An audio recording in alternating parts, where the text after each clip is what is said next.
नमस्कार दोस्तों, कैसे आप सब। आई होप सब अच्छे होंगे। दोस्तों, मैं Yogesh Prajapati as assistant loco pilot. और दोस्तों, आज की वीडियो में हम काफ़ी ज़्यादा इंपॉर्टेंट टॉपिक है। आज की वीडियो को बहुत ज़्यादा इंपॉर्टेंट टॉपिक है और इसकी इम्पोर्टेंसी तब बढ़ जाती है जब आपके एग्ज़ाम करीब हो। जैसे अभी आरआरबी एएलपी के एग्ज़ाम आपके फरवरी में है, तो इस वजह से इस वीडियो की इम्पोर्टेंसी बढ़ जाती है।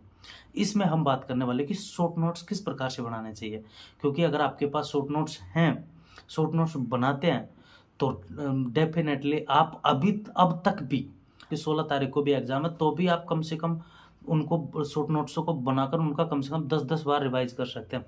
और 10 बार अगर आप रिवाइज करते हैं तो आप जानते ही इसकी इम्पोर्टेंसी कितने बढ़ जाती है। तो दोस्तों, आज की वीडियो में हम बात करने वाले हैं कि शॉर्ट नोट्स हमें बनाने किस प्रकार से चाहिए, क्योंकि बहुत सारे भाई स्टूडेंट कंफ्यूज भी होते हैं कि हमें शॉर्ट नोट्स किस प्रकार से बनाने चाहिए, क्या मतलब हमें किन किन बारीकियों का ध्यान रखना चाहिए। तो दोस्तों, आज की वीडियो में हम इसी टॉपिक पे बात करने वाले हैं। तो आपसे निवेदन है कि वीडियो को एंड तक जरूर देखना और बिना समय गवाए हुए वीडियो को शुरू करते हैं। हेलो दोस्तों, मेरा नाम है योगेश प्रजापति और रेलवे स्टडी विद योगेश में आपका स्वागत है। दोस्तों, जैसा कि आप सभी को पता है, आज की वीडियो में हम बात करने वाले कि शॉर्ट नोट्स किस प्रकार से बनाने चाहिए। तो शॉर्ट नोट्स अगर आपको बनाने हैं और प्रॉपर अगर आपको शॉर्ट नोट्स बनाने की, शॉर्ट नोट्स हमारे इस प्रकार से हो ताकि एग्जाम में भी क्वेश्चन फंस जाए, तो आपको शॉर्ट नोट्स बनाने का 2 तरीके मैं आपको बताने वाला हूँ इस वीडियो में। तो पहला तरीका आपको ये बताने वाला हूँ कि पहला तरीका आपको ये होना चाहिए, जैसे आप साइंस के शॉर्ट नोट्स बना रहे हो, तो साइंस में जैसे आपने शॉर्ट नोट्स बनाने के लिए कोई भी चैप्टर उठा लिया, नॉर्मली कोई भी जो आपका नाम है। अब जैसे मैं साइंस में बायोलॉजी लेता हूँ, तो बायोलॉजी में हमेशा मैं सेल का उदाहरण देता हूँ। तो आज हम सेल के अलावा किसी और चैप्टर का उदाहरण लेते हैं, जैसे हम मान लेते हैं पाचन तंत्र के बारे में हम बात करने वाले, ठीक है। अब पाचन तंत्र के आपको शॉर्ट नोट्स बनाने हैं। अब उसमें आएगा, एक तो मुख आएगा, उसके बाद में ग्रास नली भी आएगी, उसके बाद में ग्रसिका भी आएगी, ग्रास नली भी आएगी, अमाशय भी आएगा, छोटी आंत भी आएगी, बड़ी आंत भी आएगी। उसके बाद में क्या नाम है उसका, यकृत भी आएगा, थोड़ी ये ग्रंथि, अग्नाशय ग्रंथि, ये भी आएगी। तो इनमें किन किन चीज़ों का हमें ध्यान रखना चाहिए। तो जैसे आपने मुंह लिया, मुंह वाला चैप्टर लिया, मुंह वाले चैप्टर में आपको नॉर्मली क्या क्या चीज़ें याद रखनी है। एक तो मुंह में आपको पता है कि जो ग्रंथि होती है वो लार ग्रंथि होती है, ठीक है। आपने लार ग्रंथि लिखा, उसके बगल में जस्ट उसका जो एंजाइम रिलीज करती है, लार ग्रंथि जो एंजाइम रिलीज करती है, उस एंजाइम को आपने लिख लिया, ठीक है, ठीक है। उसके बाद में जैसे मुंह में 32 दांत होते हैं, तो किस प्रकार से दांत होते हैं, जैसे यहाँ पे चर्वणक, अग्र चर्वणक है, ये रदनक है और कृंतक है। 4 तरह के दांत होते हैं, तो इन चारों तरह के दांतों के नीचे संख्या लिख ले। अब इसके अलावा अगर आपको कोई इंपॉर्टेंट चीज़ लगती है तो 1-2 लाइन में वो लिख लो। उसके बाद में मुख आपका कंप्लीट, फिर आप आए ग्रास नली पे। ग्रास नली का काम क्या है, ग्रास नली का काम भोजन को अमाशय तक पहुंचाना है। अमाशय तक पहुंचाने के लिए ग्रास नली का थोड़ा गीला और चिपचिपा होना जरूरी है, क्योंकि उससे भोजन फिसल के अंदर जाएगा। तो इसमें कोई इंपॉर्टेंट चीज़ है नहीं मेरे हिसाब से। फिर उसके बाद में आता है अमाशय। तो अमाशय में जैसे आपने देखा कि अमाशय का जे आकार होता है, अमाशय में एसियल अम्ल होता है, ऐसे वगैरह वगैरह, ऐसी सारी चीज़ों को लिखा। अब आप सोच रहे होंगे कि यार ऐसे तो बहुत ज़्यादा हो जाएगा। बहुत ज़्यादा नहीं भाई, जैसे अभी अब आपको पता है कि अमाशय में जे आकार का होता है अमाशय, ठीक है। अब तो आपको पता ही है, तो इसको लिखने की क्या ज़रूरत है। आप भी बताओ, इस बात को लिखने की कोई ज़रूरत नहीं है। अमाशय में HCl अम्ल होता है, हाइड्रोक्लोरिक अम्ल होता है, तो इसको लिखने की कोई ज़रूरत नहीं है अगर आपको याद है तो, ठीक है। अब इसके बाद में जो चीज़ें आपको याद नहीं है या फिर वो कम याद है, आप भूल सकते हो उन चीज़ों को लिखना चाहिए हमेशा।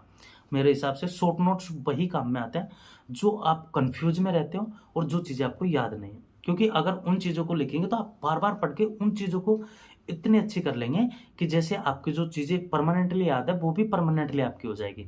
तो इस प्रकार से आपको शॉर्ट नोट्स बनाने चाहिए। क्यों, और एक बात हमेशा याद रखें, शॉर्ट नोट्स बनाने से पहले उस चैप्टर का पूरा ज्ञान आपको होना जरूरी है।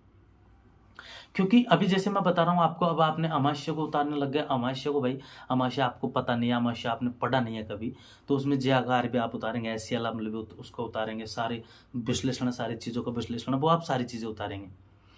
तो फिर इसमें और बुक में फ़र्क ही क्या हुआ, बिल्कुल फ़र्क नहीं है। तो इससे अच्छा है आप बुक से ही पढ़ दो डायरेक्ट। हाँ, बुक से पढ़ने के बाद में कोई चीज़ें होती हैं जो हमें से याद नहीं रहती, उन चीज़ों को शॉर्ट नोट्स में नोट डाउन करना चाहिए। अगर आप ऐसा करते हैं तो डेफिनेटली आपका लेवल ऑटोमेटिक 15 से 20 दिन में काफ़ी ज़्यादा उठ जाएगा भाई। और मैं साइंस की बात नहीं कर रहा हूँ कि शॉर्ट नोट्स आपको साइंस के बनाने चाहिए। अगर आपके मैथ जैसे वीक है थोड़ी, और मैथ में कोई चीज़ें कम समझ में आ रही है, कोई टाइप है जो नहीं समझ में आ रही है, तो ऐसी चीज़ों का भी शॉर्ट नोट्स बनाने चाहिए। अभी जैसे कोई क्वेश्चन काफ़ी ज़्यादा टफ आ गया, वो एग्जाम में आ गया, तो उसको छोड़ो। अरे भाई पहले सिंपल क्वेश्चनों पे ध्यान दो, सिंपल चीज़ों पे भी ध्यान दो।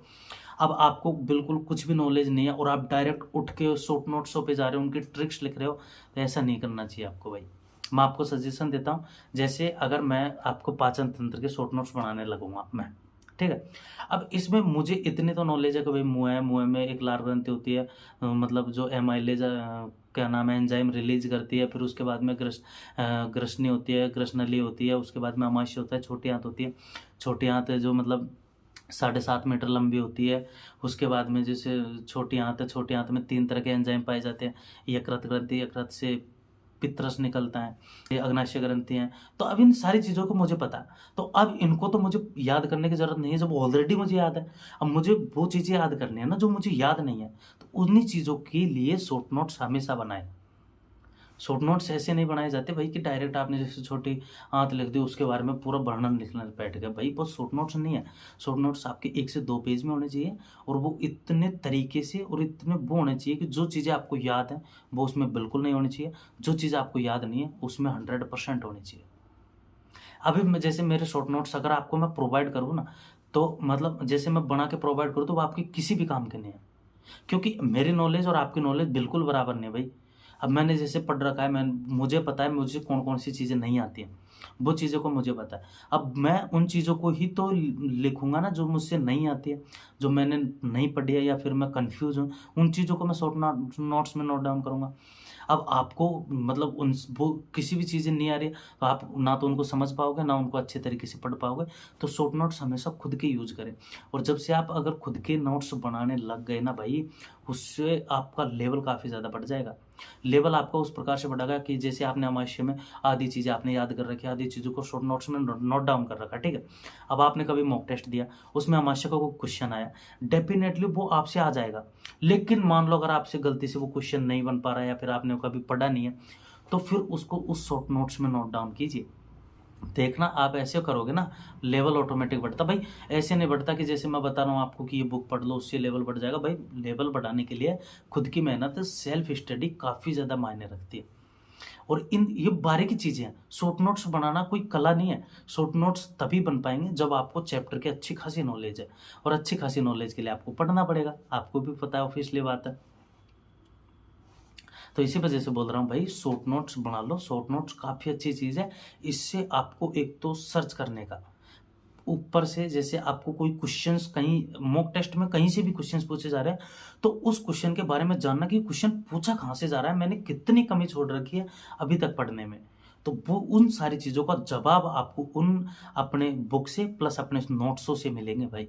आपने बुक को अच्छे तरीके से पढ़ रखा, उसके बाद में नोट्स बनाए, नोट्सों को अच्छे तरीके से पढ़ रखा है, फिर उसके बाद में भी अगर अलग से मॉक टेस्ट में क्वेश्चन आता है, तो फिर आप देखेंगे कि हाँ, अब मुझे इन चीज़ों को पढ़ना है, मैंने यहाँ तक नहीं पढ़ा है, मुझे इतना अभी अपना लेवल इतना ऊपर लेके जाना है। इन सारी चीज़ों की नॉलेज आपको तब मिलती है जब आपकी अच्छी खासी तैयारी हो, अच्छी खासी तरीके से आपने उस चैप्टर को पढ़ रखा है, अच्छे खासे तरीके से नोट्स बना रखे, नोट्सों का रिवाइज कर रखा है। उसके बाद में आप इतने डीपली सोच अपनी बना सकते हो। और जब आप इतने डीपली सोच नहीं बनाएंगे, तब तक आपको काफ़ी ज़्यादा कठिनाइयों का सामना करना पड़ेगा। तो मेरे भाइयों, अपने आप को अपडेट करते रहिए। तो दोस्तों लग जाओ, और काफ़ी अच्छे तरीके से अपने शॉर्ट नोट्स पे भी ध्यान देना चाहिए, और अपने चैप्टर को क्लियर करने पे भी ध्यान दो। उम्मीद करता हूँ आपको वीडियो पसंद आया होगा। वीडियो पसंद तो लाइक जरूर कर देना, चैनल पर नहीं तो सब्सक्राइब कर लेना। मिलते हैं नेक्स्ट वीडियो में किसी न किसी टॉपिक पर। इतने के लिए बाय बाय, टेक केयर, जय हिंद।